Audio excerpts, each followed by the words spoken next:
Welcome to PTG TV. This is your host, Antonio Hicks, aka Escaping the Matrix. In this special bonus episode of Real Talking Conversation with today's candidate, I welcome Priscilla Smith, candidate for Georgia House 34. Priscilla is a parent, artist, educator, patriotic activist, and she's dedicated to her community and making sure America lives up to these ideals. She spent over 20 years in the classroom helping found multiple art-oriented nonprofits, been a small business partner, and fought for fair and equal rights treatments of all people, irrespective of sex, race, or even in their district. She is a lifelong Georgian and believes it is more important than ever that leadership should reflect the character and diversity of this great state. Welcome on, Priscilla. Thank you, Antonio. Really appreciate you having me. And congratulations on the run. So I know Priscilla from Priscilla used to run the streets and fight against 45, because we will not call his name on this show. We're just going to call him 45. And all the work that she did to bring attention to that clown and all the stuff that he was doing to cause diversity across this nation. So, and I met her also through one of my good friends, Alyssa, who knew her in the activist world. So I'm glad that, that's why I told her congratulations, because I'm glad that she picked her name up to put it in the hat, to not only be an activist and march for change, but to actually be in office, to put policy in place to make the change that she's been fighting so hard for. So thank you again for that. I'm honored. I'm very honored. Who is Priscilla Smith? We can get this. Well, you said a lot of who it is that I am. I'm a lifelong Georgian. I'm a artist, activist, mom, teacher, big mouth, make a lot of fun things, and I'm dead serious at the same time. Right now, I am furious about the infringement of our voting rights, and that's what really gets me going. It's not entirely what got me to consider or to jump into the race in the first place, although I was really concerned about engagement. Mm-hmm.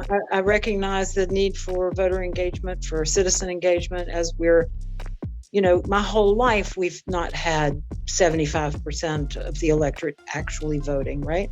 Nope. So that's of concern to me. It's been of concern to me, and wanting to get people to understand that they have a voice in government and get people activated to do something about that was one of the very first motivators I had for running for office. Of course, now it's exponentially more intense. My devotion to that idea and to protecting our democracy is way up there because of the way that they're trying to infringe upon it. So I'm that. So you're born and raised Georgia? I was born and raised in Georgia. I was born at Emory Hospital. Peach. Shout out to the Peaches. I was born at Emory Hospital. I graduated from Marietta High. I went off to college in San Antonio, Texas, came home and never left. Yes, I like that. See, I love that. And that's one of the biggest things. I'm gonna let you get back on your story too, but that's one of the biggest things that I talk to a lot of people about. Break it up for me. I can get along with it, No. As a politician, I can run off at the mouth. My biggest thing is, I'm telling people I'm happy for the implants. I really am happy for the implants. The implants actually was what really pushed us, since you're a Georgian, you know how it is, to push us more progressive here in the state. Because, me being in my age, we're a lot of an older generation, a little bit more moderate. And then, of course, you got the other side of the conservatives. We're not going to talk about them. But I'm glad the other people that come into the States from the whole music industry and everything, they've come in to make it more progressive. But I like to see our Georgians, the people that have been here through the growth, the birthing pain, all the heartache, and see stuff change now, actually get involved and run for positions in office. Because, who else to fight for our brothers and our sisters than the ones that actually grew up here and we lived here? Right. Well, I'm proud to say that both my parents were progressives. Everybody in my family, it's not, with one minor exception, there's almost nobody in my family that I can't go to Thanksgiving dinner with and be happy to talk politics with. We can talk politics. Both my mother's side of the family and my father's side of the family, they're all, open-minded, open-hearted, good, loving people who want the world to be good for everybody. I'm very So- lucky in that regard. And we're also, multi-generational Southerners. I can go back way too far, way too much history that I have to recognize. You want to talk about critical race theory. Well, I've got a picture of my great-grandfather wrapped up in the Confederate flag. What do I do with that? Do I hide it in a drawer, or do I put it on the shelf so that I can talk about it? It's an interesting question. Yeah, I mean, it's something that you need to talk about. I mean, the same thing as me. It's like, I tell my boys when people want to bring up the issue, say, well, when you talk about slavery, well, how many of you all have slavery in your family? And I'm like, well, I do. I was like, because in Macon, where I come from, my family still lives on the plantation that was given to them that my ancestors work on.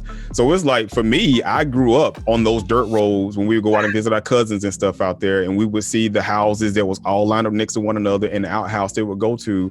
So it's like, for me, I'm passionate about it because even Georgia, as racist as it was when I was growing up, and I'm only 42 years old, I was still reminded of that without even having to see the stuff going on at Stone Mountain of what slavery and racism was about. Because when I visited family, it was 2 miles away from the house. We would see it firsthand. Right, that's right. So what made you run? Because like I said, you were an activist. You was a hardcore activist too. So what made you put your name in the hat?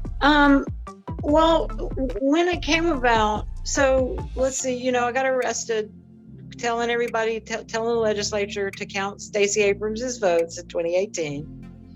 And they put me in jail for making too much noise, me and 14 other people. Mm-hmm. And I decided they liked having me at the Capitol so much, so I was just going to be there all the time. So I made the vow to be at the Capitol every day of the legislative session in 2019, and I was. And then some days when they weren't actually in session, I was there going to committee meetings or whatever, mostly just observing, but, speaking up. I was very involved in the voting machine question. 316 was that year. That's when we came up with these new Dominion machines that we've got now. And that was also the year of House Bill 481, which was the forced birth bill. And so I was very actively engaged in demonstrating about those and talking to people as they were lined up to go speak to their legislators, getting them to practice their speeches with me and things like that. So that was 2019. And then after that, so I was looking for other ways of being engaged and involved, and I saw that organization called Rep Georgia. No, it's actually Georgia 159 Together. Said we still need opponents to the sitting Republicans in these districts, and one of them was District 34. And I did not very much investigating, but I wrote to our friend Martha, and I said, Martha, there's no one running against Burt Reeves. Should I run? And she said, you'd be great. Talk to her term. So I talked to her term, and Renita Shannon, Representative Renita Shannon, I'd gotten to know her from my activism at the Capitol in 2018, and they grilled me kind of hard, and it was a tough district, and I was a complete neophyte. But I decided to run. Part of my thinking was, as many years as I've been in the streets, trying to get people in the streets, and then I noticed that more people get into the voting booth and get in the streets. So I said, well, I'll try that for a while. If nothing else, it'll give me a platform to tell the truth. Right. So that's what I did. And I mean, the thing too I like about it is like the diversity that comes along with it. Because one of the things I like to speak about too is like, typically when we think about politicians, it's always this cookie cutter, clean cut person. They went to law school and they're lawyers and now they want to run for office. And it's like, well, you need a different perspective of arrangement of people coming in. You need scientists. I mean, you do need doctors. Yes. You need people. Right. You need engineers. You need a different variety of people to speak on different issues because you don't know everything. A lawyer doesn't work in all those fields. Right. So it's like you need a different range. And plus, I think it helps encourage kids to want to aspire to get into office too, because if they only see one set group of people, it's like, well, they'll think that they have to go towards something else, which is why we'll never see any of these seats get flipped, because it's always Republicans on that one side and people don't think that they have any hope to even go against that. And I think now we've put a spotlight on that since the whole Warnock and Ossoff and Blackman campaigns that were just finished this year, because we've shown that people are actually actively ready to vote because they got to vote this last time around. That's right. And I think providing that diversity, it'll encourage them, inspire them more to get out. And they can see somebody like you that's been out working and running the streets and actually showing your face and having a good time with it too, to get out and come and support you in voting for you in your campaign. So how has the race been for you so far? Well, the running in the general was running during COVID. And so I sat in my room and did Zoom meetings and kind of twiddled my thumbs as, I stayed as busy as I possibly could. I made phone calls. I tried to raise money. I raised, $55,000 and did this, that, and the other thing. I went to online meetings a lot. And I stayed busy. I was hardworking, but I was not out. And then towards the end of the campaign, we were going around putting literature on people's front doors. And of course, as a result, then, occasionally we get to talk to somebody in the street, but we weren't knocking on people's doors because of COVID. So the great thing that's happened with getting into this race is the opportunity to knock on doors and talk to people. And it's just great. For somebody like me, that's what I like to do. I want to know what they're concerned with. I want to know what they want. How can we be of service? How can we make life better for them? What's tripping them up? I'm supposed to be covering a lot of doors, and sometimes they get a little long-winded. Yes. And, that's the nature of how it goes. That's okay. That's what they're supposed to do. Yeah, especially when you were in your area. So the people that don't know, what is House 34? Like, what area does that cover? Oh, it's most of downtown Kennesaw. Includes Kennesaw State University. It includes Vulcan Minerals. It includes downtown Kennesaw. It includes a little piece of Marietta. It includes Kennesaw Mountain National Battlefield Park. Not all of it, but a big chunk of it.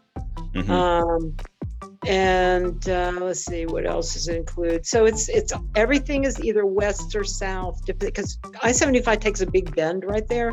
It does. So it's everything on the west side of I-75, north of the Canton Road connector, up to sort of Giles Road, Pine Mountain Road, kind of.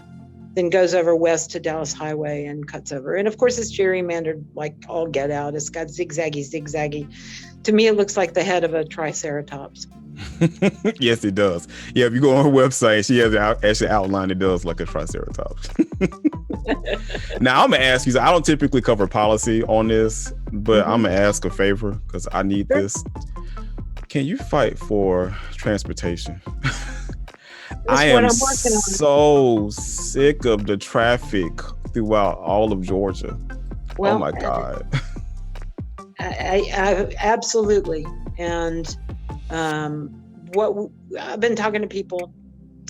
So the Atlanta Regional Commission, which one of their main concerns is transportation.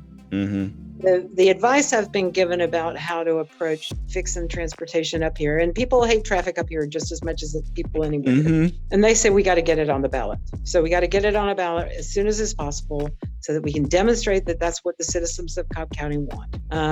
And then I think we got to go to town with it. We got to get more buses. We got to get the last mile transportation figured out. We got to be innovative and do microtransit. Because we can't just say, okay, we're going to extend MARTA, which is not necessarily a bad idea. No, it's not bad. But it takes time, and we need solutions now. So we got to come up with some funds. We got to come up with some microbuses and some buses and some electric buses, and we need to be inventive and be open-minded and find the money to do it. Yes, because that area is expanding. Ooh, it's growing fast. It's growing fast. They're doing some smart growth.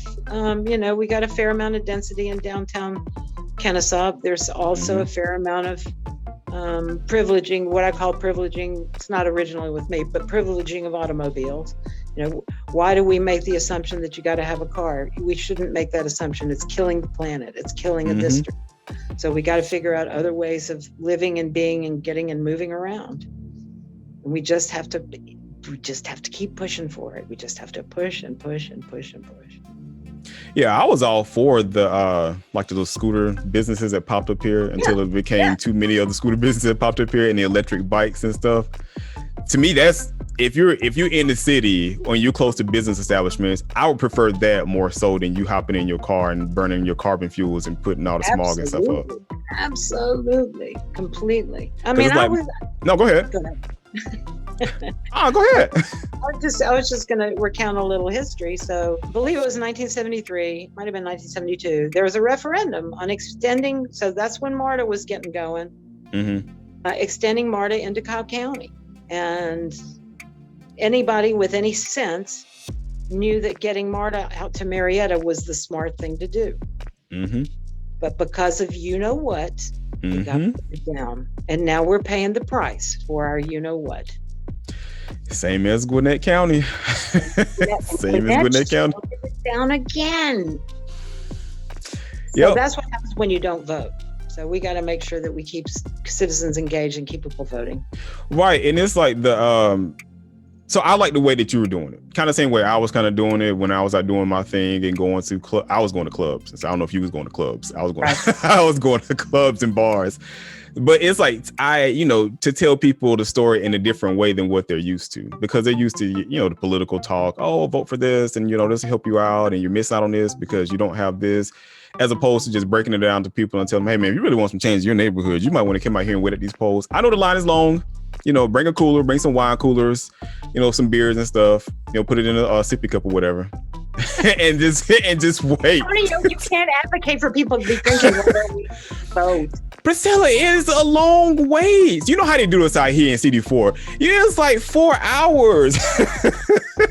Can we have some fun in line while we wait to vote? Just don't talk about it. That's funny. I have to be on the record as saying, well, we're not going to have that. No, Priscilla is against that 100%.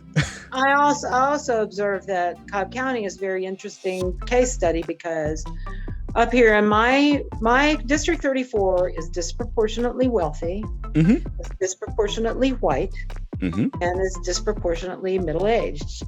So we don't have lines at polling places to speak of. You sure don't. Now, I will say in the first day of early voting in November, it was serious. There was a long line at the Cobb Government Center of a person that I had come to know. I was over there at about 6:45, and there was already a big line. I hung around and watched for a while, went out on the street, waved some signs. And then went around to other precincts. Of course, these are already early voting all over this county, so it wasn't just in my district. Right. Came back to the Cobb Government Center, and a friend that I had made jumped out of the line to say, I've been waiting in here for 10 hours. See how long I'll wait to vote for you? 10 hours on the first day of early voting. Now, that's unusual, but generally speaking, you're not waiting in line up in my district. I wonder why. You think it's because we're white and well-to-do? Maybe. Yes. Yes. And people in South Cobb that are lots more people of color, lots more dense population, and a lot less well-to-do are waiting in line. And it's like, I can't explain it. Why do they make these decisions, or how do these decisions get made? But it's really hard to ignore that that's what happens. Yeah, nobody can tell me it's not racist. I mean, like I said, I'm from here, and we've seen, what was it, during Stacey's election, they took down a place in South Georgia that was the only voting precinct within like a 30-mile radius. And they said they took it down because it was missing a handicap ramp, but it was perfectly fine during the early voting session. So I was like, well, how all of a sudden during general, it's a problem now because of ramps, but you didn't have any problems early on. Exactly. I went to cast my vote. So I did absentee. I requested my absentee ballot for this race. I got my absentee. I tracked it on the Secretary of State's website, saw that it had been sent out from the county on the 27th of May. Received it, I think, the day after Memorial Day, or maybe 2 days after Memorial Day. filled it out last Saturday. We had Saturday Sunday voting last weekend. Mm-hmm. So I go up to the North Cobb Library to put it in the drop box, and there's no drop box. I thought surely there would be, I mean, the new law, the new SB 202 says that the drop box have to be inside where the polling places are. Right. And there is supposed to be a policeman standing guard over it too, which is also an intimidation tactic. But I go to the North Cobb Library, and if I wanted to leave my ballot there, I had to just hand it off to this lady who was a nice lady, and it wasn't anything about her, but what she was going to do was then she was going to take it over to the central polling place. Mm-hmm. Now, that seems a little weird to me. Does that seem weird to you, Antonio? Yeah. Why would you hand your ballot over to somebody, A poll worker. a poll worker, to have her take it somewhere else? Why don't they have a box there? Right, that you can physically drop it into, and you can do the Amazon check. You can take a picture. I just dropped my ballot off to know that it's been dropped off, as opposed to giving it to an individual that might have some biases and decide they want to trash it. And I actually didn't, it's not the individual person. I did not trust her. I actually trusted her personally, but the practice seemed wrong. Mm-hmm. So, I'm fortunate. I'm well-to-do enough. I have my own car. I have the time. I have the gas. So I drove over to the central polling place and put it in the drop box over there myself, and got some explanations from various and sundry poll workers, but it's still kind of crazy. So those are some of the things. That's why I'm running, to stop that nonsense and the lies and the way that everybody's pretending it's nothing. I just spoke up at the Kennesaw Business Association, and I said, you all know that nothing happened there were no irregularities. There's no fraud I said this at the Kennesaw Business Association. I couldn't keep my mouth shut. They know. Yeah. They know that there wasn't fraud. If there was fraud, then why are all these Republicans got reelected or elected to the state house, the state senate, and to the various and sundry statewide elections and local elections that happened? Way. We worked our fannies off trying to flip 16 seats, and we flipped 3. Mm-hmm. So if the elections were fraudulent, then why didn't we flip more when we flipped the Bidens? Oh, because we don't care about the local people. We only cared about the presidential stuff. So that's how we cheated on those. We don't. The local folks, local, congressional. The federal. We don't care about those positions. We just want to cheat for the presidential election. Right. So what is the energy like in Kennesaw? Because Kennesaw is scary to me. I enjoy Kennesaw Mountain. I love Kennesaw Mountain. I don't like when they're doing the Confederate reenactments, but they did that last weekend. They did an encampment around the corner from my house. The energy it's hard to know, I mean, the more vocal people are more challenging, saying that we're being divisive. But after I made my little speech up here at the Kennesaw Business Association, I did have many people come and thank me for my passion and appreciated that what I'm trying to do is actually serve the district. I emphasized that, I have some good credentials to make me a good legislator. I've done lots of things. I know a lot about education. I was a teacher in the classroom for 21 years, more than 20 years. But what makes me potentially good is that what I want to do is serve the majority of Georgians and make life better for more people. I also said that, we live in the number one state to do business. If we're the number one state to do business, then we can afford to fund education at the level that the law that we set that says we're supposed to fund education. We have only met that minimum basic income, that minimum basic funding level for, I think, 2 years in the past 20. Mm-hmm. So we need to make it, if we're the number one state to do business, then we can be the number one state to fund education. Right, because we have so many businesses coming here, which means so much tax dollars coming in too. It's like, why aren't we paying, and I call them our first responders, our teachers? I like that. That's cute. They're our first responders. They are the first line of defense to shaping the leaders of tomorrow. And I believe anybody that's on those front lines, because I can't do it. I don't have the patience for that. You know, God bless all those people. God bless you that get out and teach those kids. Because I have a problem with teaching adults. So for me, I don't even have the energy. I didn't even have, I didn't even want to teach my own kids. I let my wife handle that. Because it's like, it takes a lot of energy and patience to do that. And I'm like, they should be paid. They should be paid. I hate that when it comes to funding and the first thing to get cut, they cut education funding. And there's no reason to. There's money there. If we just have the will to do it, there is the money there. We get the money out of the rainy day fund. Instead of cutting $1 billion, we raise a tobacco tax. We make sure that the tax breaks that we're giving to these big businesses that are coming in to do business in Georgia, and we make sure that they're living up to their part of the bargain, so that the money that's supposed to be being generated by them is being generated by them. And if it's not, then change needs to happen. But if it's the number one state to do business, we can fund education. We can make that happen. So that's my main pitch. What? I said, and police officers. I don't think that just because if you go into a city within the state, police officers get paid more, but when it's coming from the government, they get paid less. I'm like, why are we not taking care of our police officers too? And I'm not against the whole, taking money from the police. I think police officers, if you're risking your life, again, it's first responders. If you're risking your life, even the EMT workers, you should be getting paid a lot more than what you're getting paid right now. And I think also that the lives of police officers will be made a lot safer and a lot better if we do a lot more to fund communities, to do community development, and a lot less about punishment. Tell people how they can find you, how they can come to your campaign. Gotcha. Antonio, this has been so much fun. Can we do another one? Yeah, absolutely. Before the 15th, yes. We can do one before and we can do one after. Okay. My website is www.priscillaforgeorgia.com. That's PriscillaForGeorgia.com. And I'm on Facebook, I'm on Instagram, I'm on Twitter.